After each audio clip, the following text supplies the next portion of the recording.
रहा हूँ जिसमें सारा कुछ हो जाएगा। फिर जो आपके शेल वाले क्वेश्चंस हैं उनको एक बार देख लेंगे। पहले हम इसको खत्म करते हैं, ठीक है? ये तो बड़ा आसान है।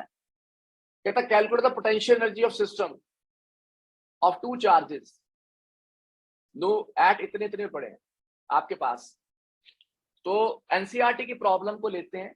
एनसीईआरटी की प्रॉब्लम्स के ऊपर ही आपके सारे क्वेश्चंस आते हैं, उसी की थोड़ी सी उन्होंने मॉडिफिकेशन की होती है। इसमें जो सबसे इंपॉर्टेंट पार्ट है, इसके 3 पार्ट्स हैं। कहता है मेरे पास 2 चार्जेस हैं, एक 7 माइक्रोकूलम का, एक -2 माइक्रोकूलम का, जिनको हमने रखा है। ये उनकी लोकेशंस हैं, दीज आर द लोकेशंस। ये उनकी लोकेशंस हैं, एक ये लोकेशन है और एक ये लोकेशन है। मुझे क्या कैलकुलेट करना है कि पोटेंशियल एनर्जी निकालनी है। सर वो तो हम 2 मिनट में निकाल लेंगे, कोई फर्क नहीं पड़ता, एक माइनस डिस्टेंस है, क्या फर्क पड़ता है, हमने बना लेना है। लेकिन जो सबसे इंटरेस्टिंग चीज है, कहता how much work is done to separate these charges to infinity. ये रिवर्स वर्क हो गया। पहले हम इंफिनिटी से चार्जेस को लेके आते हैं, फिर हमने इनको इंफिनिटी पे छोड़ना है। तो ये उतना ही वर्क डन होगा जितना हम उनको लेके आते हैं। सिर्फ हेरा फेरी है स्टेटमेंट के अंदर। जब ये कहता है कि calculate the work done to separate them to infinity, बच्चा पजल हो जाता है कि सर ये कैसे करेंगे इंफिनिटी पे। तो वही सेम है, सिर्फ पहले वर्क डन ऐसे था, लेके आए इंफिनिटी से, आप इंफिनिटी पे छोड़ देना। क्या फर्क पड़ता है? साइन का ही फर्क पड़ेगा थोड़ा बहुत ऊपर नीचे। देखते हैं, एक बार पॉजिटिव वर्क डन, एक बार नेगेटिव वर्क डन। और उसके बाद क्या कहता है कि अगर इन चार्जेस को पहले उसने दिया है, कहता किसी एक्सटर्नल फील्ड में नहीं रखा, अब इन चार्जेस को अपने एक्सटर्नल फील्ड में रख दिया, जो कि एक्सटर्नल फील्ड दी जा रही है E = A1/r²। को सबसे पहले भाई समझ आ गई स्टेटमेंट सारे बच्चों को? Yes sir. ठीक है, अब इस स्टेटमेंट को देखते हुए चलते हैं आगे। ये स्टेटमेंट हमें समझ आ गई, अब हम इसको चलते हुए आगे चलते हैं। क्योंकि जब आपने एनसीईआरटी कर ली तो आप ये मान के चलो कि आपके सारे क्वेश्चंस कंपटीशन के भी हो गए, मिनटों में हो गए, क्योंकि उसके अंदर सब कुछ होता है। अगर एनसीईआरटी के क्वेश्चन को ध्यान से देखो, +2 के क्वेश्चन खास तौर पे, उसके अंदर एवरीथिंग इज अवेलेबल।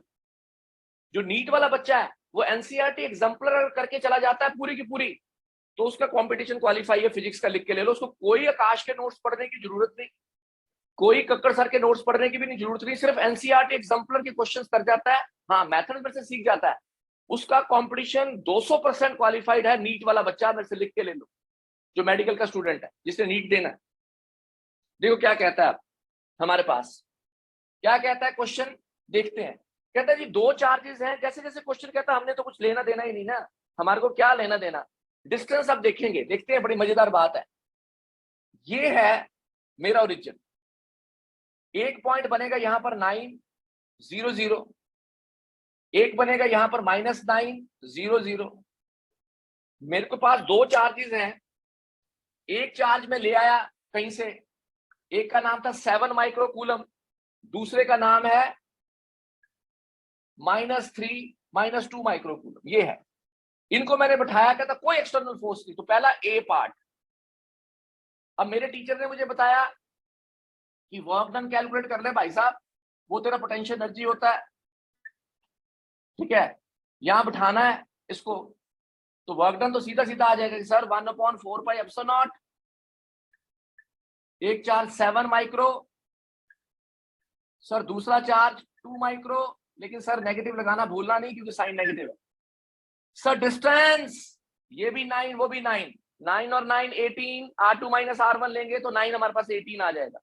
18 सेंटीमीटर है, अब ये सेंटीमीटर में दिया क्वेश्चन में, तो ये डिस्टेंस आया वो आया 18 10⁻² मीटर, ये डिस्टेंस। तो डिस्टेंस आ गया जी 18 10⁻²। इसको सॉल्व कर लो बेटा, कर लोगे? कर देता हूं, चलो।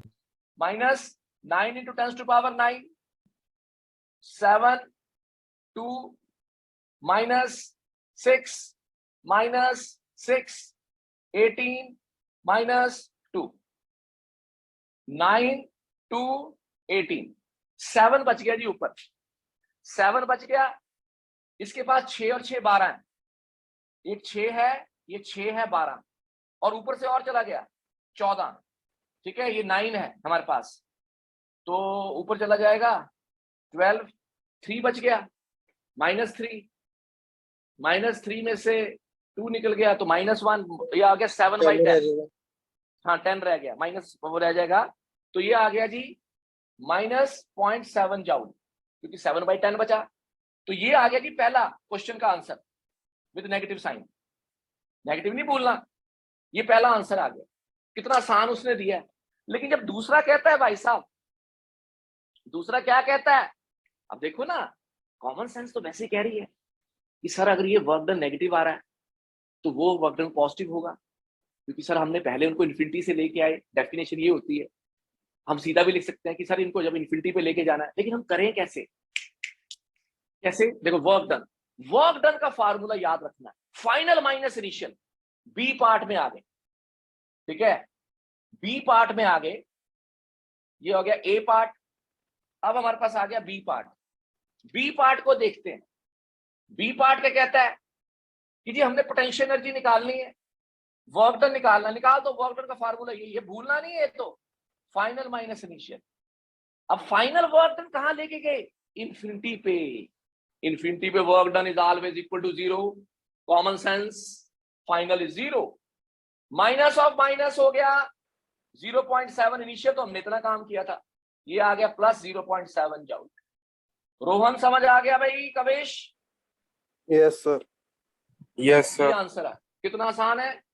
अब वो कहता है तीसरा बड़ा ब्यूटीफुल उसने काम क्या दिया, ब्यूटीफुल काम क्या कह दिया उसने? उसने कहा, ये तो सेकंड पार्ट आ गया, कहता ये तो कोई एक्सटर्नल फील्ड नहीं थी, कहता कि they are placed in some external field में हमने इसको रख दिया, ठीक है, सम एक्सटर्नल फील्ड में हमने रख दिया, इलेक्ट्रिकल फील्ड में रख दिया, तब हमारे पास वर्क डन क्या होगा? तो ठीक है भाई, वर्क डन जो होगा वो भी होगा, देखते हैं क्या होगा। कहता कि क्या वर्क डन हमारे पास होगा, पहले तो हम वो देखते हैं, फिर हम आगे चलते हैं भाई साहब कि क्या करें। अब हम कुछ करते हैं। Third part is very very important, C part.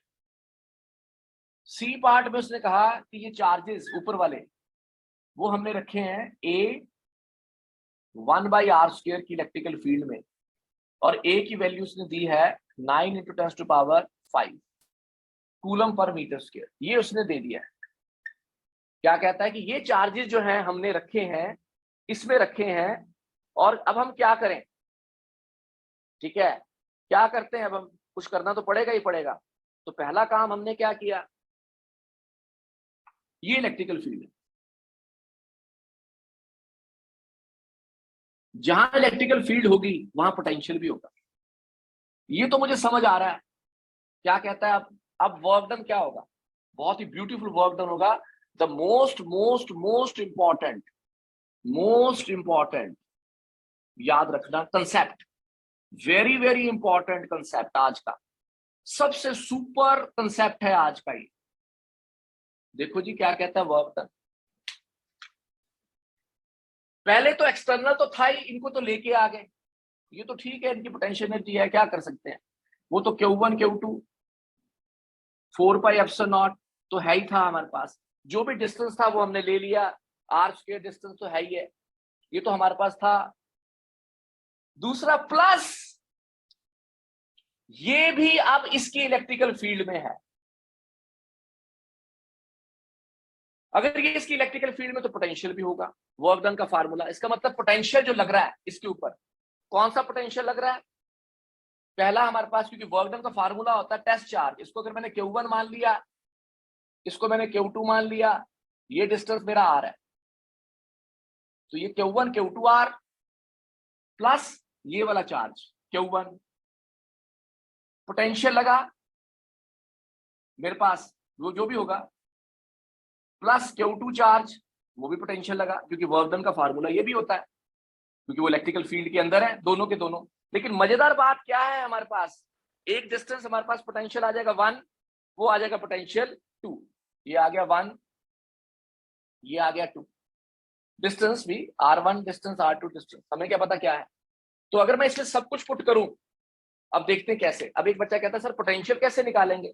बिल्कुल निकाल सकते हैं बेटा, इसके अंदर बड़ी इंपॉर्टेंट चीज है। कैसे?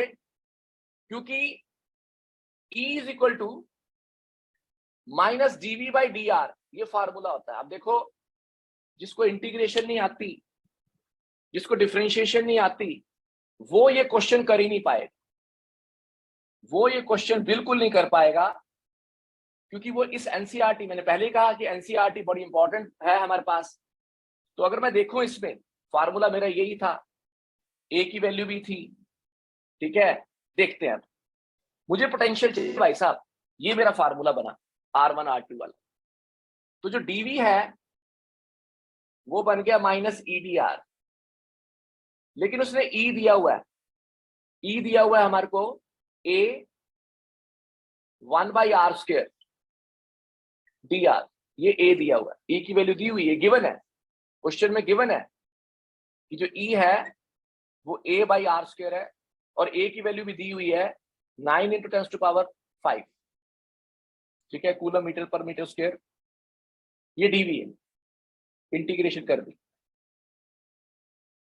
तो V आ गई, दैट इज इक्वल टू, बड़ा important, very very important, most important, V आ गया, माइनस तो है ही है, A भी बाहर है, R की पावर -2 +1, नीचे भी -2 +1, माइनस से माइनस कट गया, ये आ गया A/R, ये V आ गया, बस छा गया मैं, मेरे को V मिल गया। अब चार्ज मेरे पास है, V मेरे पास आ जाएगा एक पर्टिकुलर डिस्टेंस पे आ जाएगा। पहला डिस्टेंस मेरे पास R1 जो उसने दिया हुआ है, वो मेरे को दिया हुआ उसने मीटर में 9 सेंटीमीटर है, दूसरा भी 9 सेंटीमीटर पे है, क्योंकि एक के पास माइनस है, एक के पास ये है।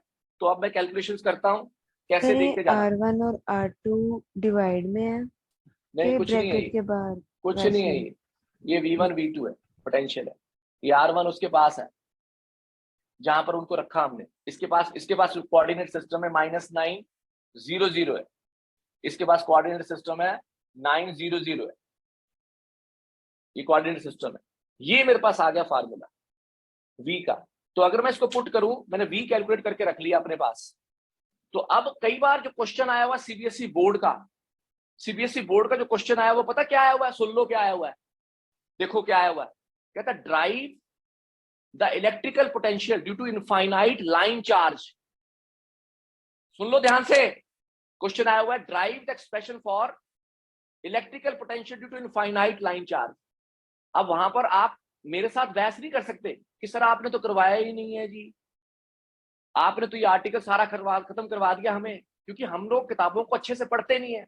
लेकिन हाँ, ये जरूर कहूंगा कि बेटा गॉसिस लॉ में आपको करवाया था λ/2πε0r, वो कहेगा हाँ जी सर करवाया था। तो फिर मैं कहूंगा बेटा इसको तू ऐसे कर दे -dv/dr, वो कहेगा हाँ जी सर कर देंगे। फिर बेटा इसकी इंटीग्रेशन कर दे, तो पोटेंशियल के लिए 1/r की इंटीग्रेशन dr की log r होगी, R2 - R1। तो ये क्वेश्चन भी सीबीएसई बोर्ड ने डाला हुआ है, 2017 या 15 में है। उसने कहा इलेक्ट्रिकल पोटेंशियल, क्वेश्चन आया पूरा 5 नंबर का, derive the expression for electrical potential due to infinite line charge. तो जैसे जनरली होता है आउट ऑफ सिलेबस है जी, ये तो भाई आउट ऑफ सिलेबस क्या है, जब उसने आपको इलेक्ट्रिकल फील्ड पता चल गई पोटेंशियल का, भाई समझ आई मेरी बात? Yes, sir. हाँ, तो कोई चीज आउट ऑफ सिलेबस नहीं होती है, विद इन सिलेबस होती है। लेकिन हम क्या करते हैं, एप्लीकेशंस नहीं करते, अपना दिमाग नहीं लड़ाते। अब मेरा काम हो गया, मैंने फार्मूले को छेड़ा ही नहीं, मैं फार्मूले को छेड़ता ही नहीं, ठीक है। अच्छा, अगर मैं W को देखूं ध्यान से, जो W है मेरा, इसको तो मैं फटाफट लिख दूंगा। पहले मेरी बारी आई इसकी, ये तो मैंने पहले ही कैलकुलेट किया था सर, दोबारा क्या कैलकुलेट करना सर, -7 है, ठीक है, बिल्कुल ठीक है। दूसरी बात प्लस, इसको ले लेते हैं सर, एक चार्ज मेरे पास था 7 माइक्रो का, -6, बिल्कुल ठीक है सर। दूसरा मेरे पास पोटेंशियल है, डिस्टेंस, क्योंकि मेरे पास जो पोटेंशियल आया वो आया A/R,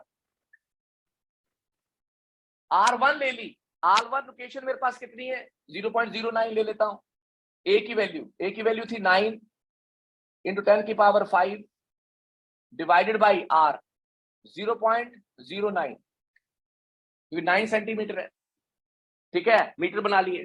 प्लस, दूसरे के पास प्लस, लेकिन चार्ज जो चार्ज है वो तो नेगेटिव है, वो है -2 -6 9 5, वो भी डिस्टेंस 0.09 ही है, लोकेशन तो वही है, चाहे इधर रख दो चाहे उधर रख दो, डिस्टेंस में तो कोई लेना देना नहीं हमारे पास, मैग्नीट्यूड ही, डिस्टेंस तो हमेशा मैग्नीट्यूड ही है नीचे तो हमारे पास, उसकी कुछ चक्कर, सिर्फ चार्ज का लेना, बाकी तो हमें कुछ करना ही नहीं।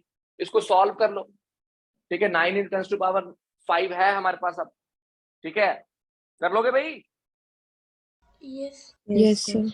इसको काट लो तो W क्या आ गया, -0.7, 9 से 9 कट गया, 70 आ गया तकरीबन, 5 6 70 प्लस 70, दूसरा 20 आ गया, ये 20 आ गया, 9 से 9 कट गया। इसको सॉल्व कर लो, 70 में से 20 गया 50, 50 में से फिर 7 गया, तो ये आ गया W 49.3 जूल। ये हमारा आंसर आ गया बेटा।